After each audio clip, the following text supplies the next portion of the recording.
Unique dose classes में आप सभी का स्वागत। आज हम क्लास 10 का केमिस्ट्री का जो फर्स्ट चैप्टर है उसकी क्या करते हैं, शुरुआत करते हैं। शुरुआत करने से पहले मैं आपको सभी को ये सूचित करता हूँ कि क्लास को बड़े ही ध्यान से देखें। कैसे कैसे इसमें रासायनिक अभिक्रियाओं के बारे में हम चर्चा करते हैं और उनके बारे में जो बातें होती हैं उनको आपके सामने देखते हैं। तो उससे पहले दो लाइनें कहूँगा और उस दो लाइनों के माध्यम से आपको इतनी सीख मिलेगी कि आप शायद सोचते भी नहीं हैं। तो वो दो लाइनें क्या हैं, देखिए कि धीरे धीरे रे मना धीरे सब कुछ होय, धीरे धीरे रे मना धीरे सब कुछ होय, माली सींचे सो गढ़ा और ऋतु आए फल होय। प्यारे विद्यार्थियों, हम एक दिन में किसी भी चीज को कंप्लीट नहीं कर सकते। हम इस चैप्टर में 4 से 5 लेक्चर होंगे और इस तरीके से पढ़ेंगे कि क्वेश्चन एक भी बाहर नहीं जाएगा। यानी कोई अगर माली है वो एक ही दिन में फल चाहे कि पेड़ पे फल लगे तो ऐसा कभी संभव नहीं है। वो तो अपने टाइम पे अपने समय पे ही अच्छे लगते हैं। तो देखिए हम चैप्टर क्या है, रासायनिक अभिक्रिया एवं समीकरण। और इस चैप्टर के बारे में केमिस्ट्री का फर्स्ट चैप्टर है रासायनिक अभिक्रिया एवं समीकरण। इसके बारे में बात करते हैं तो पहला ही पॉइंट आता है कि रासायनिक अभिक्रिया क्या होती हैं, यानी कि रासायनिक जो अभिक्रियाएं हैं वो किसे कहते हैं, क्या होती हैं। तो देखिए कि रासायनिक अभिक्रियाएं जब कोई पदार्थ यानी जब कोई पदार्थ अकेले जब कोई पदार्थ अकेले या किसी अन्य पदार्थ के साथ मिलकर एक या एक से अधिक नए गुण वाले पदार्थों का निर्माण करते हैं तो इस अभिक्रिया को रासायनिक अभिक्रिया कहते हैं। अर्थात हम कहें कि जब कोई पदार्थ अकेले या फिर किसी अन्य पदार्थ के साथ मिलकर के एक से अधिक गुण वाले पदार्थों का निर्माण करता है तो वो क्या होता है, रासायनिक अभिक्रिया कहलाती है। जैसे इधर देखिए इसमें एक ही क्या है, पदार्थ है और वो क्या है, CaCO3 यानी कैल्शियम कार्बोनेट जो है। अगर इसको हम गर्म करें, क्या करें, अगर कैल्शियम कार्बोनेट से गर्म किया जाए तो इससे क्या बनेगा, कैल्शियम ऑक्साइड और CO2 गैस। और हम CO2 गैस को किससे लिखते हैं, एरो के निशान से लिखते हैं। यानी जो एरो है वो ऊपर की तरफ क्या दर्शाता है, गैस को दर्शाता है। तो कैल्शियम कार्बोनेट को जब गर्म किया जाता है इसी को चूना पत्थर बोलते हैं। क्या बोलते हैं, चूना पत्थर भी कैल्शियम कार्बोनेट को बोलते हैं, जो कैल्शियम ऑक्साइड और CO2 गैस में क्या हो जाता है, टूट जाता है।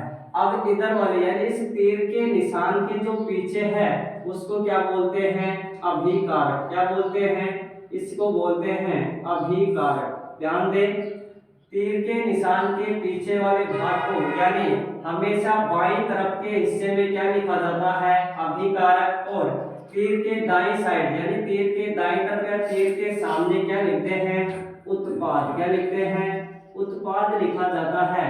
इसको प्रोडक्ट भी बोलते हैं या फिर उत्पाद या क्या बोलते हैं, क्रियाफल। क्या बोलते हैं, क्रियाफल। देखें यानी कैल्शियम कार्बोनेट तो क्या है इसमें अभिकारक, और जो एक कैल्शियम ऑक्साइड और CO2 जो गैस है वो क्या है, उत्पाद। यानी कैल्शियम कार्बोनेट से क्या बने, कैल्शियम ऑक्साइड और CO2 गैस। तो हमने लिखा कि एक या एक से अधिक, तो इसमें तो एक ही अभिकारक था लेकिन एक से अधिक नए गुण वाले पदार्थों का निर्माण करते हैं।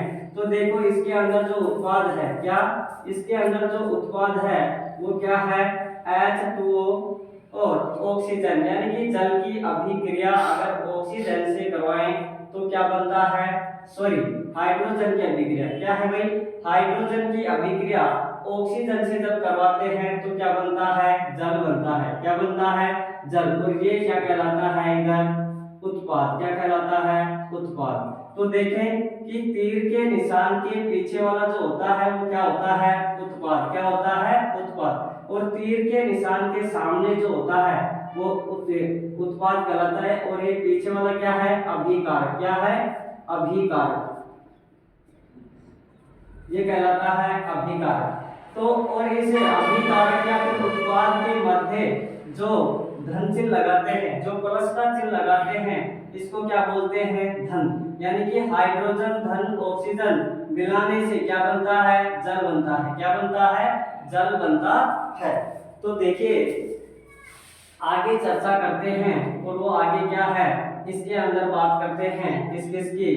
देख कि जो अभिक्रिया है उसमें क्या होता है। सबसे पहले अभिक्रिया में क्या लिखा जाता है? अभिक्रिया के अंदर तीन चीजें होती हैं। जो पदार्थ है क्या है? अभी हमने पढ़ा है देखो कि अन्य पदार्थों के साथ मिलकर, तो पदार्थ की बात करें तो पदार्थ क्या होता है? देखो पदार्थ क्या होगा? पदार्थ वह वस्तु होगी जो क्या करती हो? एक तो स्थान घेरती हो। क्या करती हो? जो स्थान घेरती हो, स्थान घेरती हो और जिसमें द्रव्यमान होता हो। क्या होता हो? द्रव्यमान होता हो। वो क्या कहलाता है? पदार्थ कहलाता है। यानी पदार्थ किसे कहेंगे? वह वस्तु, कोई भी ब्रह्मांड में वस्तु जो स्थान घेरती है और द्रव्यमान रखती है वो क्या कहलाता है? पदार्थ। अब पदार्थ कितनी अवस्थाओं में होता है? पदार्थ की तीन अवस्थाएं होती हैं। कितनी अवस्था होती हैं? तीन अवस्थाओं में पदार्थ पाया जाता है। और फर्स्ट अवस्था कौन सी है? ठोस। दूसरी अवस्था कौन सी है? द्रव। और तीसरी अवस्था जो है वो क्या है? गैस। यानी पदार्थ ठोस, द्रव और गैस में पाया जाता है। और रासायनिक अभिक्रियाओं में हम ठोस को क्या लिखते हैं? सॉलिड एस से लिखते हैं, द्रव को लिक्विड एल से लिखते हैं और गैस को जी गैस से लिखते हैं, कि जी से लिखते हैं। वैसे तो पदार्थ की अवस्थाएं 5 बताई जाती हैं। चौथी है प्लाज्मा और पांचवी है बोस-आइंस्टीन कंडेंसर।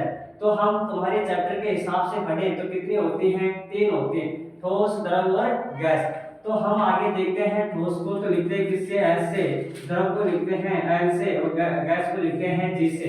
एक और है आपके चैप्टर में और वो क्या है? जो विलयन है किसी भी चीज का, विलयन जो बनता है वो एक्वस बोलते हैं, जिसको ए क्यू से लिखा जाएगा। किससे लिखा जाएगा? ए और क्यू से लिखा जाएगा। इसको क्या बोलते हैं? एक्वस। इसको एक्वस बोला जाता है। यानी कि जो विलयन बनेगा उसको क्या बोलते हैं? एक्वस बोलते हैं। नेक्स्ट देखते हैं। तो नेक्स्ट क्या है कि अभिक्रियाओं को जब लिखते हैं क्या करते हैं? अभिक्रियाओं को जब लिखा जाता है तो उसमें कौन कौन सी बातें ध्यान रखनी आवश्यक है। तो सबसे पहले अभिक्रिया को लिखने के लिए क्या लिखते हैं? शब्द समीकरण लिखते हैं। क्या लिखते हैं?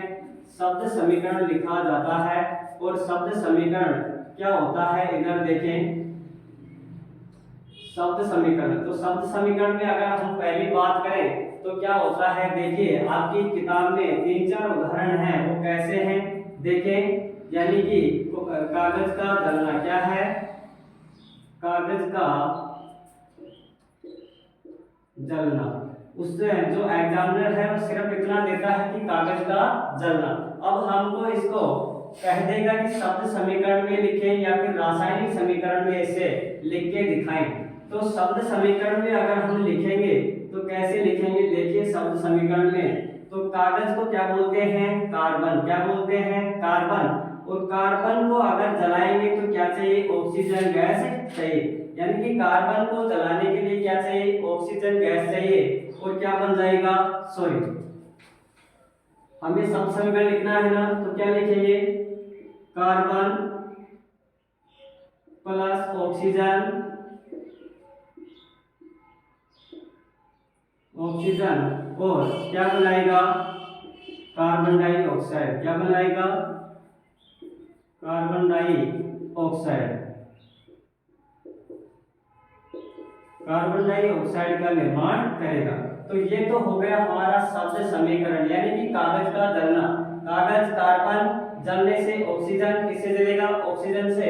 और क्या बनाएगा? Carbon dioxide. तो देखिए कार्बन का प्रतीक क्या होता है? C और ऑक्सीजन का क्या होता है? O2। तो इससे क्या बन गया? CO2। अब ये जो समीकरण प्राप्त हुआ ये कौन सा रहेगा? रासायनिक समीकरण। कौन सा समीकरण है? रासायनिक समीकरण है। ये हमारा रासायनिक समीकरण हमें क्या हो गया? प्राप्त हो गया। देखें शब्द समीकरण क्या होता है, कार्बन, ऑक्सीजन और कार्बन डाइऑक्साइड। यानी जो हिंदी में हम इन्हीं का नाम हिंदी में बोले तो ये तो कौन सा है, शब्द समीकरण। और जो रासायनिक समीकरण है उसको प्रतीक चिन्हों के द्वारा दर्शाया जाता है। अब इसमें एक होता है क्या, संतुलित रासायनिक समीकरण, और दूसरा क्या है, असंतुलित रासायनिक समीकरण। जैसे दूसरा उदाहरण इसमें तो ये अगर लिखना चाहें तो देखो कार्बन एक है, कार्बन एक है, ऑक्सीजन दो है, ऑक्सीजन इसमें भी क्या है, दो। तो इस तीर के निशान के पीछे वाले को क्या बोलते हैं, अभिकारक। क्या बोलते हैं, अभिकारक बोलते हैं। और जो इधर तीर के निशान के आगे है वो क्या है, उत्पाद है, यानी कि उत्पाद है। और उत्पाद क्या होता है, प्रोडक्ट होता है। क्या होता है, प्रोडक्ट होता है। इसको रिएक्टेंट बोलते हैं, इसको उत्पाद यानी प्रोडक्ट बोलते हैं।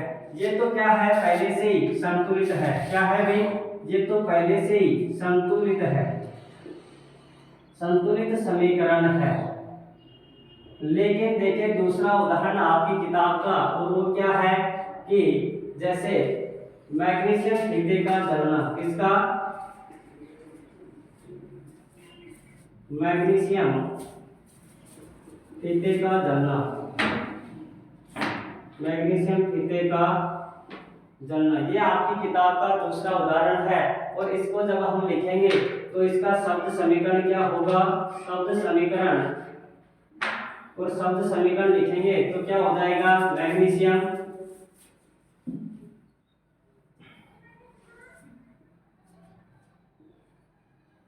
मैग्नीशियम प्लस, अब जैसे ही जलाएंगे तो क्या चाहिए, ऑक्सीजन। क्या चाहिए, ऑक्सीजन। तो देखिए मैग्नीशियम प्लस ऑक्सीजन, और क्या बनाएगा, मैग्नीशियम ऑक्साइड। क्या बनेगा, मैग्नीशियम ऑक्साइड, मैग्नीशियम ऑक्साइड।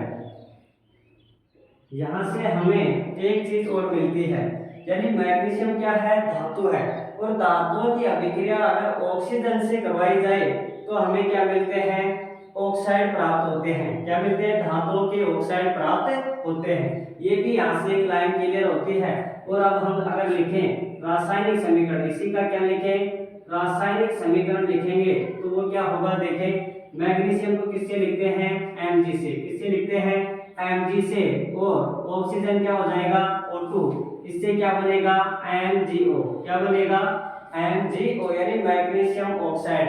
अब आपसे क्वेश्चन ये है कि क्या ये जो समीकरण है ये संतुलित है या असंतुलित है। तो देखिए मैग्नीशियम एक है, मैग्नीशियम एक है, लेकिन इधर ऑक्सीजन एक है और इधर ऑक्सीजन कितने हैं, दो हैं। कितने हैं, दो। अब देखिए इसको संतुलित करने के लिए यहाँ लिख सकते हैं असंतुलित समीकरण है। क्या है, असंतुलित समीकरण है, असंतुलित समीकरण है, असंतुलित समीकरण है। लेकिन इसको क्या करना है, संतुलित करना है। और संतुलित करने के लिए क्या करेंगे, देखिए इधर ऑक्सीजन दो है, इस ऑक्सीजन को दो बनाने के लिए यहाँ क्या लगा देते हैं, दो लगाते हैं। और यहाँ दो लगाते ही यहाँ मैग्नीशियम कितनी हो गई, दो हो गई। तो इधर भी मैग्नीशियम को कितना करना पड़ेगा, दो।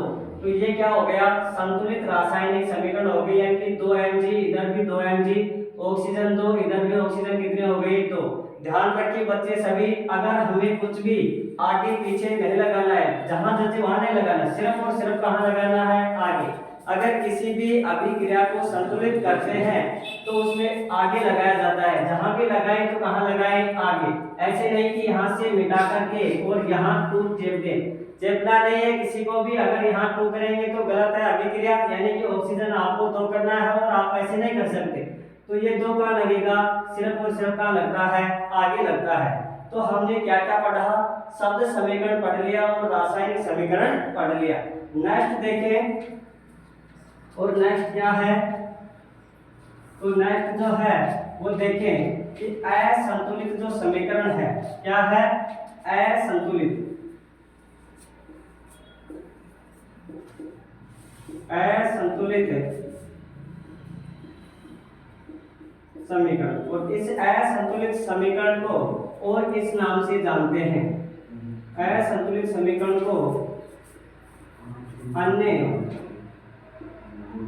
किस नाम से जानते हैं, से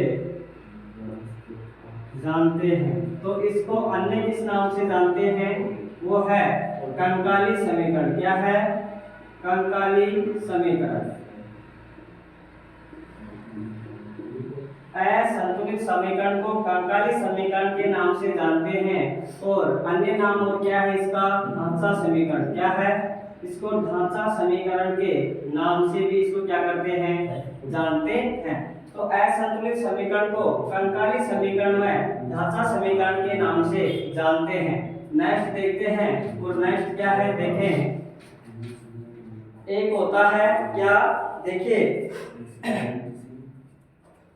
जो रासायनिक अभिक्रिया हुई उसके बाद में क्या होती है, रासायनिक अभिक्रियाओं के बाद में हमने पढ़ा कि तीर के निशान के पीछे, देखिए क्या पढ़ा है, तीर के निशान के पीछे अभिकारक होता है। क्या होता है, अभिकारक होता है। और तीर के निशान के आगे क्या होता है, उत्पाद होता है। क्या होता है, उत्पाद। यानी कि तीर के निशान के पीछे अभिकारक में, तीर के निशान के आगे क्या होता है, उत्पाद होता है। अब इसको देखते हैं कि अभिकारक तो क्या है और उत्पाद क्या है। इसका मतलब यह हुआ कि रासायनिक अभिक्रियाओं में जो भाग ले रहे हैं वो कौन ले रहे हैं, अभिकारक। कौन ले रहे हैं, और उत्पाद। हमने पढ़ा है कि तीर के निशान के पीछे वाला क्या होता है, अभिकारक, और तीर के निशान के आगे वाला क्या होता है, उत्पाद। अब हम बात करते हैं किसकी, अभिकारक किसे कहते हैं। क्या, अभिकारक किसे कहते हैं। तो देखें कि अभिकारक, अभिकारक किसे कहते हैं। तो हम क्या कहेंगे, भाग को ले रहा है रासायनिक अभिक्रिया में, अभिकारक। इसका मतलब वे पदार्थ, क्या, वे पदार्थ जो रासायनिक अभिक्रिया में, वे पदार्थ जो रासायनिक अभिक्रिया में, रासायनिक अभिक्रिया में हिस्सा लेते हैं। क्या, हिस्सा लेते हैं या फिर भाग लेते हैं, क्या कहलाते हैं।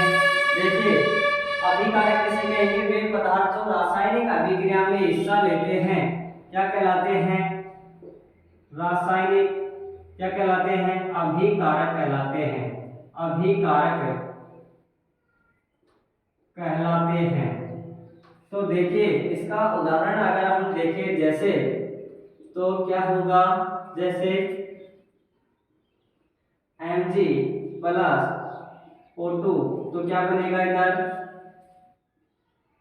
MgO। तो ये जो हम पढ़े वो क्या है, अभिकारक। क्या है, अभिकारक। अब देखो किसने भाग लिया, मैग्नीशियम और ऑक्सीजन ने जब भाग लिया इसमें रासायनिक अभिक्रिया में, तो क्या बन गया, मैग्नीशियम ऑक्साइड। क्या बन गया, मैग्नीशियम ऑक्साइड। कई बच्चों को ये कंफ्यूजन होती है, और वो क्या है, देखें कि ये 2 कहाँ चला गया, इधर 2 क्यों नहीं आया। तो इसको 2 मिनट में देखिए, देख लेते हैं। जब सूत्र बनाते हैं क्या करते हैं, जब सूत्र बनाया जाता है तो सूत्र की कुछ क्या होती हैं, शर्तें होती हैं। और शर्तें क्या होती हैं कि सबसे पहले क्या लिखा जाता है, प्रतीक चिन्ह लिखते हैं। पहली शर्त यह है कि तत्व का प्रतीक चिन्ह लिखें। दूसरी जो शर्त है वो क्या है, उसको जो संयोजकता है उस तत्व की क्या है, संयोजकता होती है, उसको क्या करते हैं, संयोजकता को लिखते हैं। और जो तीसरी शर्त होती है, आपस में क्या करते हैं, क्रॉस गुणा करते हैं। आपस में क्रॉस गुणा करते हैं। और क्रॉस गुणा करते हैं इसका मतलब क्या होगा कि जो बी वाला है, देखो क्या होगा, जैसे एक तो है 2 और बी है 3, तो जैसे ही इनको ऐसे गुणा करेंगे तो ए के साथ तो कौन चला जाएगा 3, और बी के साथ कौन चला जाएगा 2। तो इस तरह से क्रॉस गुणा करने के बाद में बी वाली संख्या किसके साथ, ए के साथ, और ए की संख्या बी के साथ क्या हो जाती है, चली जाती है। तो इसमें देखो हमने पढ़ा कि क्या, कि मैग्नीशियम है, प्रतीक चिन्ह मैग्नीशियम का, मैग्नीशियम और ऑक्सीजन का प्रतीक चिन्ह क्या होता है, ओ होता है। फिर दूसरी शर्त क्या है कि संयोजकता लिखते हैं। संयोजकता किसे कहते हैं, किसी भी तत्व की परमाणु की अंतिम कक्षा में जो इलेक्ट्रॉन बचते हैं वही उसकी क्या होती है, संयोजकता होती है। तो मैग्नीशियम की संयोजकता कितनी होती है, 2 होती है।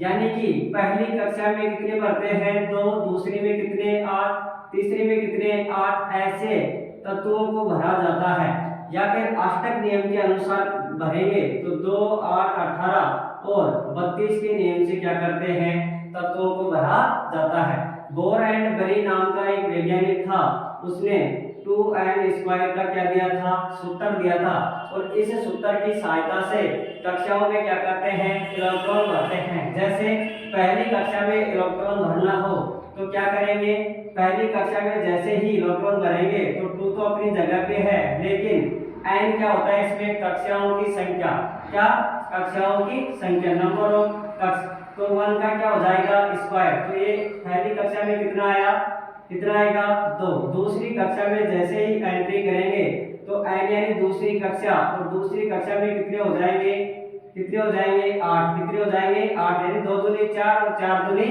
8। जैसे ही तीसरी कक्षा में जाएंगे तो तीसरी कक्षा में कितने हो जाएंगे, 18, कितने हो जाएंगे, 18। ऐसे हम कक्षाओं को भरते हुए क्या करते हैं, चले जाते हैं। तो इस तरह से मैग्नीशियम में पहली कक्षा में कितने होते हैं, देखिए इसको समझा ही देते हैं अच्छे से।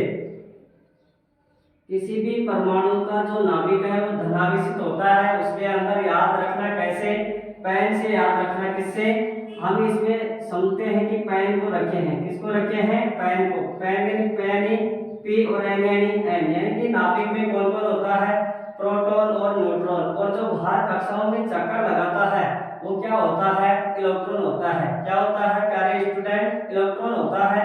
और इलेक्ट्रॉन सारी कक्षाओं में, जो इनकी कक्षा बची है उनमें क्या करता रहता है, चक्कर लगाता रहता है। नाभिक के अंदर क्या होता है, प्रोटॉन और न्यूट्रॉन, प्रोटॉन पॉजिटिव धनात्मक होता है, जो इलेक्ट्रॉन है वो ऋणात्मक यानी नेगेटिव होता है, और जो न्यूट्रॉन है, क्या, जो न्यूट्रॉन है वो उदासीन होता है। तो पहली कक्षा में हमने कितना भर दिया, इसमें 2 भर दिया, पहली कक्षा में 2 भर दिए, और दूसरी कक्षा में कितना भर देंगे, 8 भर देंगे, 3, 4, 5, 6, 7 और 8, हमने 10 को टोटल भर दिया, और हमारे पास कितने बचे, 2 बचे, कितने बचे, 2 बचे। तो 2 बचे तो इस कक्षा में कितने हैं, 2, और हमें इस कक्षा में करना कितना है, 18। तो इसका मतलब ये हुआ कि ये जो है 2 किसी को दे देगा, इसको अंतिम कक्षा में, सॉरी क्या, किसी भी परमाणु के बाहर वाली कक्षा में 8 से ज्यादा इलेक्ट्रॉन नहीं हो सकते, और पहली कक्षा में 2 से ज्यादा इलेक्ट्रॉन नहीं हो सकते। ये क्या होती है, परमाणु की शर्त होती है। तो इस कक्षा में 8 पूरा करने के लिए ये जो परमाणु में इलेक्ट्रॉन भरते हैं कक्षाओं में, ये अष्टक नियम पे चलते हैं, यानी 8 के नियम पे चलते हैं। तो दूसरी कक्षा में जैसे ही 8 करेंगे तो 6 कोई भी इसको नहीं देगा, ये अपने 2 किसी को दे देगा, और 2 किसी को देने की वजह से इसकी संयोजकता कितनी होती है, 2 होती है। यानी कि संयोजकता किसे कहते हैं, इलेक्ट्रॉन के किसी भी परमाणु के इलेक्ट्रॉन के आदान प्रदान को क्या कहते हैं, संयोजकता कहते हैं। तो ऑक्सीजन, और ऑक्सीजन के पास जैसे ही चलेंगे हम, तो ऑक्सीजन के पास कितने हैं, 8 नंबर पे है, और 8 नंबर पे ऑक्सीजन होने के कारण पहली कक्षा में कितने, 2, दूसरी कक्षा में कितने, 6, दूसरी कक्षा में 6। ये तो किसी को क्या किया है, 2 किसी को दे दिया, वो किसी से 2 ले लिया। तो इसका मतलब ये हुआ कि मैग्नीशियम के ऊपर 2 प्लस होता है, और ऑक्सीजन के ऊपर 2 माइनस होता है। तो इसके ऊपर भी क्या लग गया, 2, यानी ये तो किसी से ले लिया। अगर कोई तत्व लेता है, इलेक्ट्रॉन लेता है, तो उसके ऊपर क्या लगाते हैं, नेगेटिव, और जो देता है उसके ऊपर क्या होता है, पॉजिटिव। अब देखो 2 से तो क्या हो जाएगा, 2 कट जाएगा, और जो ऑक्सीजन के साथ ये 2 है वो किसके साथ चला जाएगा, इस 2 के साथ चला जाएगा। सॉरी देखो 2 से 2 कट गया, क्या, 2 से 2 कट गया, तत्व ही लिखते हैं, प्रत्येक चीज लिखा जाता है, सिर्फ ये तो किस लिए लगा है, ऑक्सीजन गैस के लिए। देखो ये अकेला ऑक्सीजन तत्व है, जबकि O2 जो है वो क्या है, ऑक्सीजन गैस है। तो तत्व तो क्या है हमारे पास, 2, और 2 से 2 कट जाने से क्या बचेगा हमारे पास, MgO। इसीलिए हमारे पास ये जो यहाँ कुछ भी नहीं लगता, इसलिए लगता क्योंकि इससे और इससे क्या कर जाता है, कट जाता है, इसलिए कुछ भी नहीं बचता है। नेक्स्ट देखते हैं, और नेक्स्ट क्या है, देखिए नेक्स्ट क्या होगा, MgO। इसका मतलब हुआ कि ये अभिकारक हो गया, क्योंकि ये पदार्थ जो रासायनिक अभिक्रिया में भाग लेते हैं अभिकारक कहलाते हैं। नेक्स्ट होता है वो होता है उत्पाद, और उत्पाद किसे कहेंगे, उत्पाद। उत्पाद देखिए ये तो वो होते हैं जो पदार्थ अभिक्रिया में हिस्सा लेते हैं, भाग लेते हैं, लेकिन ये वे पदार्थ होते हैं, ये वे पदार्थ होते हैं जो रासायनिक अभिक्रिया को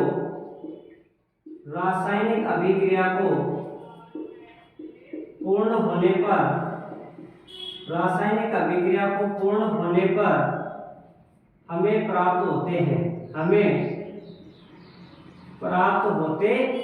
हैं, अब देखिए इसमें जैसे कार्बन है और कार्बन की अभिक्रिया ऑक्सीजन से करवाएंगे तो क्या बन जाएगा, कार्बन डाइऑक्साइड। तो देखो कार्बन था, ये ऑक्सीजन गैस थी, इन दोनों की अभिक्रिया जब करवाई गई तो हमें उत्पाद में क्या मिला, ये क्या मिल गया, कार्बन डाइऑक्साइड। इसका मतलब अभिक्रिया पूर्ण होने के बाद में हमें जो प्राप्त होते हैं वो क्या कहलाते हैं, उत्पाद कहलाते हैं। तो ये क्या हो गया, हमारे पास उत्पाद हो गया। और उत्पाद किसे कहेंगे कि ये वे पदार्थ होते हैं जो रासायनिक अभिक्रिया के पूर्ण होने पर हमें प्राप्त होते हैं। तो हमने अभिकारक पढ़ा, उत्पाद पढ़ा, और जो बीच में जो प्लस का चिन्ह लगाते हैं इसको क्या बोलते हैं, धन चिन्ह बोलते हैं। तीर का निशान क्या बताता है, अभिक्रिया की दिशा को बताता है। नेक्स्ट चलते हैं, और नेक्स्ट क्या है देखिए, और नेक्स्ट क्या है उसके ऊपर चर्चा करते हैं। नेक्स्ट देखिए क्या है,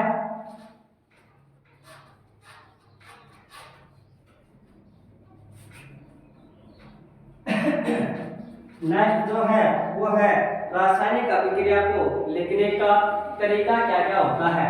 देखिए रासायनिक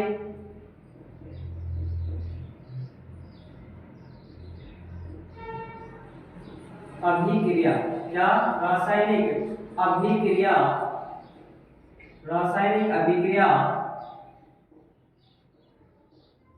लिखने का तरीका। ये बातें हमें क्या होनी चाहिए, याद होनी चाहिए। तो रासायनिक अभिक्रिया को लिखने का जो तरीका है वो क्या है, देखिए फर्स्ट बार क्या लिखेंगे, बाईं तरफ। पहली बात क्या है, बाईं तरफ अभिकारक लिखा जाता है, बाईं तरफ अभिकारक लिखा जाता है, अभिकारक लिखा जाता है। दूसरी जो बात है लिखने का जो तरीका है वो क्या है कि फिर क्या लगाते हैं, अभिकारक लिखने के बाद में तीर क्या लगाते हैं, तीर का चिन्ह, तीर का चिन्ह जिसे क्या कहते हैं, धन, क्या कहते हैं, धन कहते हैं। तीर का चिन्ह लगाते हैं, तीर का चिन्ह लगाते हैं। तीसरी जो बात है, तीर के चिन्ह के सामने या आगे क्या लगाते हैं, उत्पाद लिखते हैं। क्या लिखते हैं, उत्पाद लिखते हैं, उत्पाद लिखते हैं। उत्पाद लिखने के बाद में जो चौथी बात है वो क्या है, देखिए, और चौथी बात ये है कि बाईं तरफ या दाईं तरफ जो अभिकारक है, क्या है, जो अभिकारक है, अभिकारक में उत्पाद की संख्या एक या एक से ज्यादा, एक से अधिक, सॉरी क्या, एक से अधिक होने पर, एक से अधिक होने पर उनके मध्य प्लस चिन्ह लगाया जाता है, प्लस चिन्ह लगाया जाता है, जिसे धन चिन्ह कहते हैं, जिसे धन चिन्ह कहते हैं। तो देखिए हमने क्या लिखा कि अभिक्रिया को लिखने के तरीके होते हैं, और वो क्या होते हैं कि अभिक्रिया में बाईं तरफ क्या होता है, अभिकारक लिखते हैं। बाईं तरफ अभिकारक लिखने के बाद में अभिक्रिया में जैसे आगे चलते हैं तो तीर का चिन्ह लगाते हैं, फिर क्या करते हैं, उत्पाद लिखते हैं। फिर अभिकारक में उत्पाद की संख्या एक से अधिक होने पर उसके मध्य क्या लगाते हैं, प्लस का चिन्ह लगाते हैं। अभी हमने बात की कि कैल्शियम कार्बोनेट, क्या, कैल्शियम जो कार्बोनेट है इसके देखो ये तो क्या हो गया, इधर तो क्या हो गया, अभिकारक, क्या हो गया, अभिकारक। तो हमने लिखा कि सबसे पहले बाएं तरफ अभिकारक लिखते हैं, जैसे ऐसे खड़े होंगे तो ये दायां और ये बायां। तो बाएं तरफ कैल्शियम कार्बोनेट लिखा, फिर हमने तीर का निशान लगाया। तीर का निशान लगाने के बाद में देखिए तीर का निशान लग चुका है, तीर का चिन्ह लगाते हैं, तीर का चिन्ह लगाते हैं, तीर का चिन्ह लगाते हैं। फिर क्या लगाते हैं आगे, जैसे इसमें क्या बनेगा, कैल्शियम ऑक्साइड और CO2 गैस निकलेगी, तो ये क्या हो गया इधर उत्पाद, क्या हो गया उत्पाद। अब देखो हमने लिखा था कि अभिकारक में उत्पाद की संख्या एक से अधिक होने पर उनके मध्य क्या लगाते हैं, प्लस का चिन्ह लगाते हैं, और इस प्लस के चिन्ह को क्या बोलते हैं, धन चिन्ह बोलते हैं। जैसे अगर इधर लिखें तो कैसे हो जाएगा, जैसे हमने कार्बन प्लस ऑक्सीजन से अभिक्रिया करवाते हैं तो क्या बनता है, CO2 गैस बनती है। तो इधर अभिकारक में क्या लग सकता है, प्लस चिन्ह लग सकता है। नेक्स्ट बात करते हैं, और नेक्स्ट बात किस पे करते हैं, देखिए रासायनिक अभिक्रियाओं में और क्या होता है। अब रासायनिक अभिक्रियाओं की जो बातें हैं वो हम चलते हैं और किस पे करते हैं, यानी कि एक होता है भौतिक परिवर्तन और एक होता है रासायनिक परिवर्तन होता है। इस तरह से जैसे जैसे बात करते जाते हैं, जैसे एक उदाहरण हो रहा है आपकी किताब का, और वो क्या है, लोहे पे जंग लगना। क्या है, लोहे पे जंग लगना, लोहे पर जंग लगना। इसका मतलब क्या हुआ भाई, वो सीधा ऐसे दे दे कि लोहे पर जंग लगना रासायनिक अभिक्रिया को शब्द समीकरण में, रासायनिक समीकरण में लिखें। तो शब्द समीकरण में लिखेंगे तो क्या लिखेंगे, आयरन प्लस ऑक्सीजन को लिखेंगे किससे, जंग लगाने के लिए क्या चाहिए। देखो अगर हमें इसको शब्द समीकरण लिखवाए, क्या लिखवाए, शब्द समीकरण लिखवाए तो क्या हो जाएगा, देखें सबसे पहले क्या लिखेंगे, लोहा, खुद लोहे का टुकड़ा चाहिए, और क्या चाहिए, ऑक्सीजन, ऑक्सीजन गैस चाहिए, और क्या चाहिए, जल चाहिए, क्या चाहिए, जल चाहिए, और उसके बाद में क्या बनती है, जंग बनती है। तो हम इसको ऐसे लिख सकते हैं, लोहा प्लस ऑक्सीजन प्लस जल, और क्या बना देगा, जंग बना देगा। ऐसे आप इसको किस में लिखें, रासायनिक समीकरण में लिखना हो तो कैसे लिखेंगे, देखिए लोहे को किससे लिखेंगे, Fe से। इसका मतलब हुआ कि हमें लोहे का एक टुकड़ा चाहिए, आगे ऑक्सीजन गैस, ऑक्सीजन गैस, जल चाहिए, तो जल को H2 से लिखेंगे। और अब इस अभिक्रिया में हमें क्या प्राप्त होगा उसकी बात करते हैं। तो देखिए क्या प्राप्त होगा, Fe2O3 और क्या बनेगा, H2O। ये हमें क्या हो गया, प्राप्त हो गया। अब ये सूत्र किसका है प्यारे स्टूडेंट, ये सूत्र जंग का सूत्र है। बहुत बार पूछ लेता है कि जंग का सूत्र क्या होता है, तो अगर किसी को याद नहीं हो तो हम इस तरह से, हमें पता है कि जंग लगने के लिए क्या क्या चाहिए, एक लोहे का टुकड़ा चाहिए, उसको ऑक्सीजन चाहिए और उसको जल चाहिए या नमी चाहिए, तो क्या बना देगा, जंग बना देगा। और इस तरह से लिख करके Fe2O3 हेमेटाइट जिसको बोलते हैं, ये क्या है, जंग का सूत्र है। क्या बोलेंगे इसको, हेमेटाइट। हेमेटाइट इसको क्या करते हैं, बोलते हैं। तो Fe2O3 और जल का निर्माण आगे H2O हो गया। ये क्या है, लोहे पर जंग लगने का शब्द समीकरण है, रासायनिक समीकरण है। अब इस समीकरण को अगर क्या करना हो, संतुलित करना हो तो किस तरह से करेंगे, देखिए यहाँ पर क्या लगाएंगे, 4 लगा देंगे, क्या लगा देंगे, 4 लगा देंगे। ऑक्सीजन के अंदर क्या लगाएंगे, ऑक्सीजन 3, हाइड्रोजन 2, और नेक्स्ट बताओ क्या लगेगा, Fe2O3 के आगे क्या लगेगा, यहाँ 4 हो गया, ये क्या हो गया, 4 हो गया। तो इसको भी 4 करने के लिए यहाँ भी क्या लगा देंगे, 2 लगा देंगे। और यहाँ पर हाइड्रोजन 4 हो गई तो यहाँ पर भी क्या लगा देंगे, 2 लगा देंगे।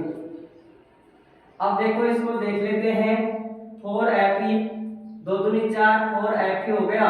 नेक्स्ट 6 कितने हो गए, ऑक्सीजन, और 2 ये 8, ऑक्सीजन कितने हो गए, 8। तो इधर कितने हो गए, 3 दूनी 6 ऑक्सीजन ये रहे, और 2 ऑक्सीजन ये हो गए, ये भी कितने हो गए, 8 ऑक्सीजन हो गए। और हाइड्रोजन कितने हो गए, इधर 2, तो इधर भी हाइड्रोजन कितने हैं 4, यहाँ कितने हैं हाइड्रोजन 4। तो देखिए कहां पर क्या हुआ, हाइड्रोजन उधर कितने हुए हैं 4 हाइड्रोजन, इधर सॉरी 4 ही तो है, देखो 2 दूनी 4 हाइड्रोजन, 2 दूनी 4 हाइड्रोजन, सही तो है, 4 ये रहे 4 ही ये है। ऑक्सीजन इधर 2 ये और 6 ये 8 हो गई। तो ये अभी हमारे जो रासायनिक समीकरण वो क्या है संतुलित है। ये हो गए 4Fe3O2 2H2O 2Fe3O3 और 2H2O। तो ये क्या है रासायनिक समीकरण, संतुलित रासायनिक समीकरण है। नेक्स्ट चलते हैं और नेक्स्ट किसकी बात करते हैं, देखिए प्यारे स्टूडेंट इस चैप्टर में हम किसकी बातें करते हैं, जैसे एक होती है ये जो हम अभी संतुलित कर रहे थे, ये हमारी तुक्का विधि है, एक तरह से माने तो क्या है तुक्का विधि है। जैसे रासायनिक समीकरण को किसको रासायनिक समीकरण को संतुलित करना, रासायनिक समीकरण को संतुलित 2 तरीके से करते हैं, 2 तरीके से करते हैं, 2 तरीके से करते हैं। जिसमें पहला तरीका है क्या, हम लिखे तो क्या लिख सकते हैं भाई तुक्का विधि। कौन सी विधि है तुक्का विधि, और इसी को बोलते हैं तीर वाली विधि। क्या तीर वाली विधि। नेक्स्ट जो है वो है, और वो क्या है बीजगणितीय विधि। कौन सी है बीजगणितीय विधि। और इस बीजगणितीय विधि में बीजगणितीय विधि, बीजगणितीय विधि से हम देखें तुक्का लगाने वाली विधि तो हमने अभी अभी क्या की थी चेक कर लिया। जैसे Mg+O2 और MgO। तो तुक्का विधि में तो बहुत सारे बच्चे, चलो ठीक है ये तो बहुत छोटा समीकरण है, देखेंगे बड़ा समीकरण लेंगे उसमें दिक्कत हो जाएगी। क्या ऐसे कैसे रखे हुए को हम कर लेते हैं कि मैग्नीशियम एक ऑक्सीजन 2 है, यहाँ ऑक्सीजन 1 है और यहाँ पर 2 लगा देते हैं, और यहाँ मैग्नीशियम 2 हो गए, इसको भी 2 कर देते हैं। ठीक है ये तो छोटा समीकरण है, संतुलित हो जाता है। लेकिन इसी समीकरण को हम कैसे देखते हैं और उसको दिखाते हैं आपको बीजगणितीय विधि से। किससे दिखाते हैं बीजगणितीय विधि से। तो बीजगणितीय विधि से अगर हम इसको करेंगे तो वो देखिए कैसे होगा। सबसे पहले हमें क्या लिखना है, पहला पद को A मानना है, दूसरे पद को B मानना है, तीसरे पद को C मान लेना है। जैसे ही हम इसको लिखेंगे तो क्या लिखेंगे, देखिए एक तरफ होता है LHS और एक तरफ होता है RHS, यानी कि लेफ्ट हैंड साइड और राइट हैंड साइड। अब देखें ए में हम क्या लिखेंगे, और ए में अगर हम लिखें पहले इसका क्या करते हैं प्रतीक चिन्ह लिख लेते हैं। मैग्नीशियम है ऑक्सीजन है, इधर क्या है मैग्नीशियम है और इधर क्या है ऑक्सीजन है। तो देखिए RHS। अब मैग्नीशियम के अंदर अगर हम बात करें तो मैग्नीशियम में ए से जब डिनोट करेंगे तो मैग्नीशियम में क्या हो जाएगा ए, क्या हो जाएगा ए। अब मैग्नीशियम में ए हो गया तो इधर भी मैग्नीशियम 1 है, इधर भी मैग्नीशियम 1 है। तो देखो इसको तो क्या बोलेंगे हम ए, इसको क्या बोलेंगे बी और इसको क्या बोलेंगे सी। इसका मतलब ए मैग्नीशियम 1 हो गया। अब एक मैग्नीशियम के बराबर इधर मैग्नीशियम कितने हैं 1, तो ए बराबर कितना हो जाएगा सी। देखो मैग्नीशियम 1 इसके बराबर किसको मानते हैं, मैग्नीशियम को यहाँ क्या मानते हैं सी, और इधर मैग्नीशियम को मानते हैं ए। यानी पहला पद को ए, दूसरे पद को बी और तीसरे पद को सी। इसका मतलब ए बराबर क्या हो जाएगा सी। ऑक्सीजन में चलते हैं तो बी है, ये कितने हैं 2, तो 2b कितने हो गए भाई 2b।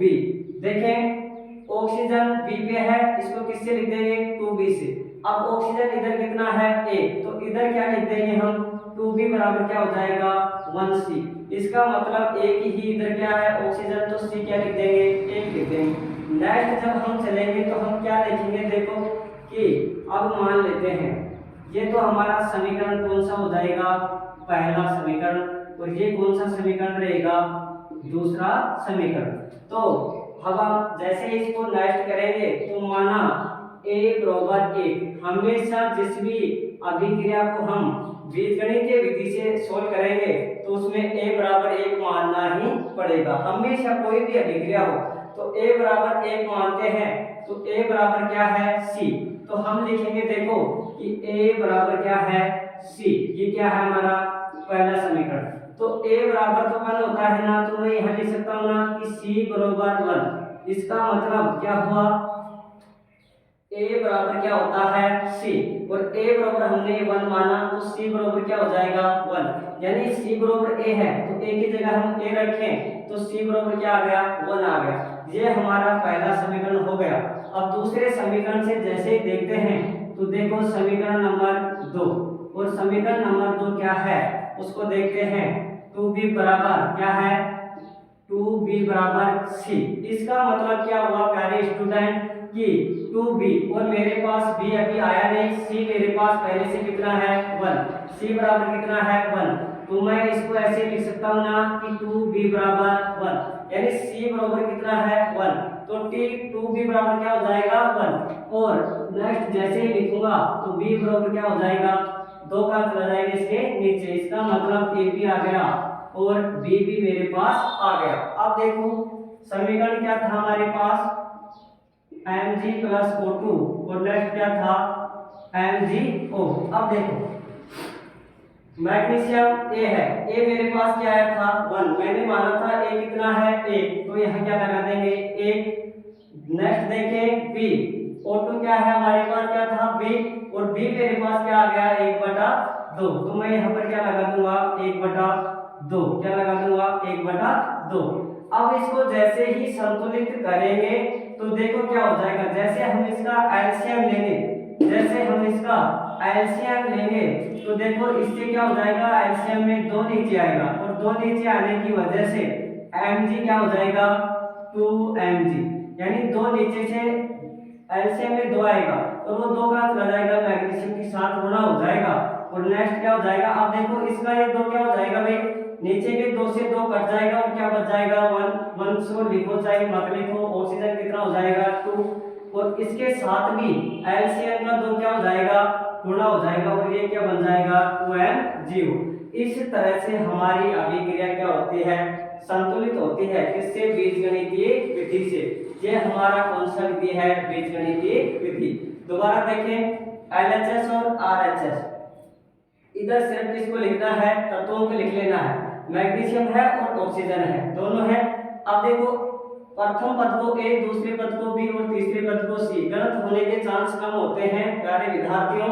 वैसे हम तुक्का विधि है तो अगर हम बड़ी बड़ी अभिक्रियाओं में जैसे संतुलित करेंगे तो वो विधि काम में नहीं आएगी। तो इस तरह से मैग्नीशियम को A लिखा, ऑक्सीजन इधर कितने हैं, 2 है, 2B लिखा, मैग्नीशियम इधर 1 है तो 1C, और ऑक्सीजन 1 है तो 1C। तो देखो A बराबर C है, मैंने लिखा A बराबर C, समीकरण 1। A बराबर हम मान लेंगे 1 होता है तो C बराबर क्या हो जाएगा, 1। समीकरण नंबर 2 से जैसे करेंगे तो 2B बराबर C, यानी समीकरण नंबर क्या है, दूसरा, 2B बराबर C। 2B बराबर C बराबर क्या है, 1। देखो C बराबर क्या है, 1, और B बराबर 1/2। नेक्स्ट चलते हैं और दूसरा उदाहरण आपको दिखाते हैं। इस विधि से, बीजगणितीय विधि से दूसरा उदाहरण हम करते हैं, और दूसरा उदाहरण क्या है देखते हैं।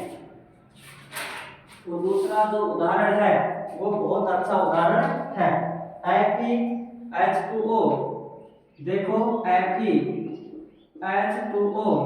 FeH2O, और क्या बनेगा, Fe3O4 प्लस क्या बनेगा, H2O। अब देखो इधर Fe1 है, इधर Fe3 है, यहाँ ऑक्सीजन 1 है, यहाँ ऑक्सीजन 4 है। तो इस अभिक्रिया को अगर हम उस विधि से करें तो देखो कैसे होगी। तो सबसे पहले मैंने बताया था इसको क्या मान लेना है, A मान लेना है, इसको B मानना है, इसको C मानना है, और ये क्या हो जाएगा, D हो जाएगा। जैसे ही हम चले तो सबसे पहले LHS और बाद में क्या होता है, RHS। तो देखो ये जो अभिक्रिया है असंतुलित अभिक्रिया है। इसको संतुलित करने के लिए देखो क्या करते हैं, और इसको संतुलित करने के लिए वैसे तो हम तुक्का विधि से भी कर सकते हैं। कैसे कि ऑक्सीजन 4 है, ऑक्सीजन को 4 करेंगे तो यहाँ क्या कर देंगे 4 से गुणा। लेकिन हम देखो करते हैं नेक्स्ट क्या होता है क्या नहीं होता है उससे देखते हैं। तो Fe पहले प्रतीक चिन्ह लिखो, Fe है, यहाँ पर हाइड्रोजन है और ऑक्सीजन है। अब देखते हैं इधर RHS में जैसे चलेंगे तो मेरे पास Fe कितना है A, और एक है तो एक का A, यानी एक Fe है तो Fe से क्या रखना है A रखना है। हाइड्रोजन देखो इधर कितने हैं दो, कितने हैं दो। अब हाइड्रोजन इधर कितने हैं दो, तो हाइड्रोजन को क्या लिख लेंगे भाई 2b, क्या लिख लेंगे 2b। ऑक्सीजन कितने हैं एक, तो क्या इसमें क्या लिखेंगे 1b, यानी कि 1b। अब RHS में जैसे ही चलते हैं तो देखो A बराबर क्या होगा, इधर देखो A बराबर क्या होगा, देखिए A बराबर क्या हो जाएगा 3C, कितना हो जाएगा 3C। देखो Fe कितना है यहाँ पर 3, तो 3C। नेक्स्ट चलते हैं और नेक्स्ट में ऑक्सीजन कितना है 4, ऑक्सीजन इधर कितना है B, तो इधर कितना हो जाएगा 4C, कितना हो जाएगा 4C। जैसे ही हाइड्रोजन में चलते हैं तो हाइड्रोजन कितने हैं 2, और हाइड्रोजन 2 है तो इधर क्या हो जाएगा 2B। अब देखो इधर कितने हैं H कितने हैं 2, इधर कितने हैं 2, यानी 2B बराबर 2B, B 4C A और 3C। इसको जैसे ही लिखते हैं तो देखो आगे जैसे चलेंगे, माना A बराबर क्या होगा, माना A बराबर 1 होता है। अब A बराबर 1 होता है तो नेक्स्ट देखेंगे तो क्या होगा, देखो समीकरण नंबर, ये तो कौन सा था समीकरण 1, ये कौन सा था 2, और ये कौन सा है 3। इसका मतलब देखो कि A बराबर 1 है तो A बराबर 3C है मेरे पास, कितना है A बराबर 3C, और ये मेरा समीकरण फर्स्ट है। इससे देखो क्या करेंगे 3C, अब A बराबर तो 1 है ना, तो मैं क्या लिख दूंगा 1 बराबर 3C, तो क्या हो जाएगा C बराबर क्या हो जाएगा 1/3, क्या हो जाएगा 1/3। इसका मतलब C का मान कितना आ गया 1/3। अब जैसे ही समीकरण आप 2 उठाएंगे तो आपके पास तो C निकल के आया है, पहले क्या निकल के आया है C, और दूसरे समीकरण में C है नहीं तो हम सीधे ही किस समीकरण को उठाते हैं 4C को, क्योंकि इसमें ही क्या है C है। तो समीकरण नंबर क्या हो जाएगा यहाँ पर समीकरण 3, समीकरण 3। ध्यान दें समीकरण 2 क्यों नहीं आएगा, क्योंकि हमारे पास C का मान आया है ना कि B का, तो C का मान सीधे ही क्या रख देंगे इसमें, हम जब रखेंगे तो क्या हो जाएगा सोल्व हो जाएगा। अब देखो समीकरण 3 क्या है, समीकरण 3 मेरे पास क्या है, तो समीकरण नंबर 3 है कि B बराबर क्या है 4C, क्या है B बराबर 4C। तो देखो क्या हो जाएगा B क्या है तुम्हारे पास 2B बराबर 2B, तो इसमें कहीं ना कहीं मिस्टेक हुई है, क्वेश्चन में ध्यान दें।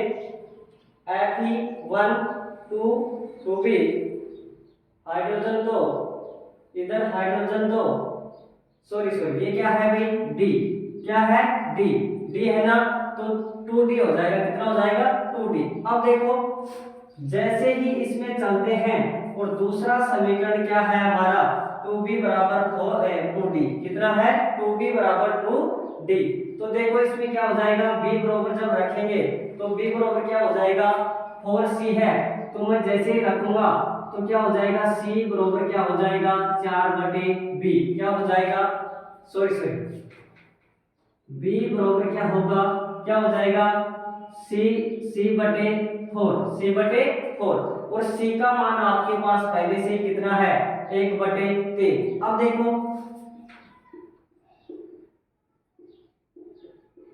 समीकरण 2 से, किससे किसमें नंबर 2 से, इसमें कहीं मिस्टेक तो नहीं है, देखिए स्टूडेंट पीछे A 3C 2B 2D B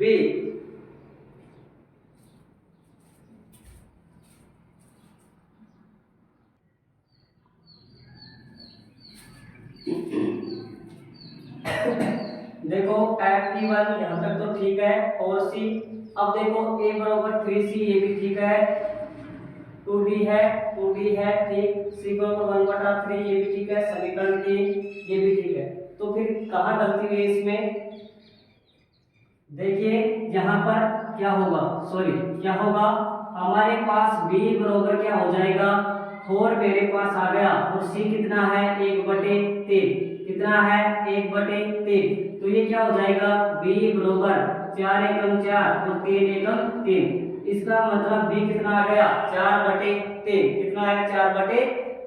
अब जैसे ही समीकरण नंबर किसको 2 को क्या करेंगे, संतुलित समीकरण 2 से, समीकरण 2 से। और समीकरण 2 क्या है मेरे पास 2b बराबर 2d। देखो या तो 2b को सीधे, अगर थोड़ा लेंथी पड़ेगा मेथड, लेकिन यहाँ अगर हम 2 से 2 काट देंगे, समीकरण नंबर 2 क्या है 2b बराबर 2d, 2 से 2 कटेगा और b बराबर क्या हो जाएगा d। अब देखो b तो कितना है आपके पास 4c, b कितना है, b का मान निकालेंगे और b का मान पहले से ही कितना है 4/3, कितना है 4/3। ये किसका मान आया था b का, और 4/3 बराबर क्या हो जाएगा d।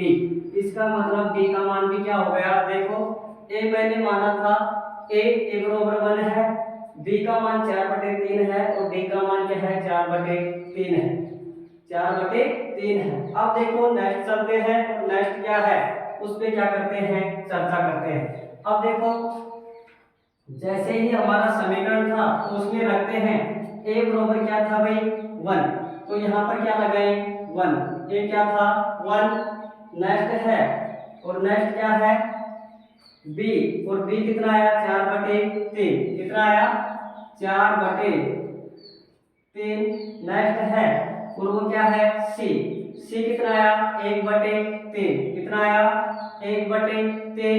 और d जो है वो कितना आया 4/3, कितना आया 4/3। तो ध्यान दें Fe1 है, H2O 4/3 है, Fe3 1/3 है और H2 कितना है 4/3 है।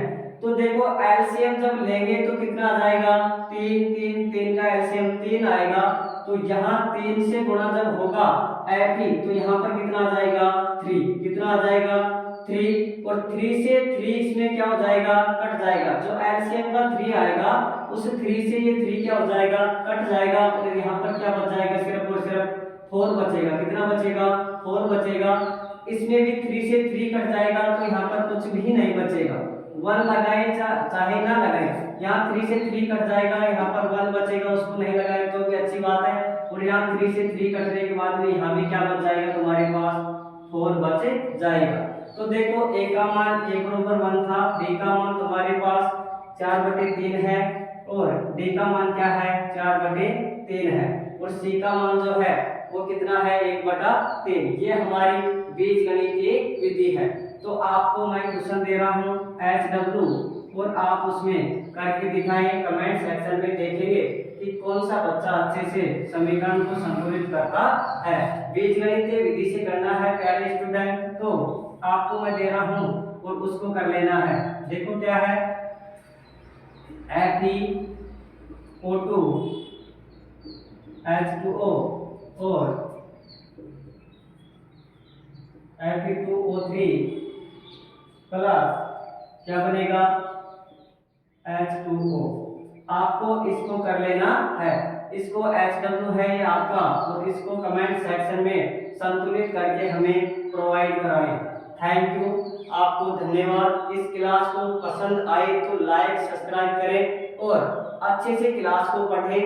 आपको 1-2 दिन के अंदर फिर से दूसरा वीडियो मिलेगा और हम चैप्टर को अच्छी तरह से हम इसको क्या करेंगे कवर करेंगे। Thank you.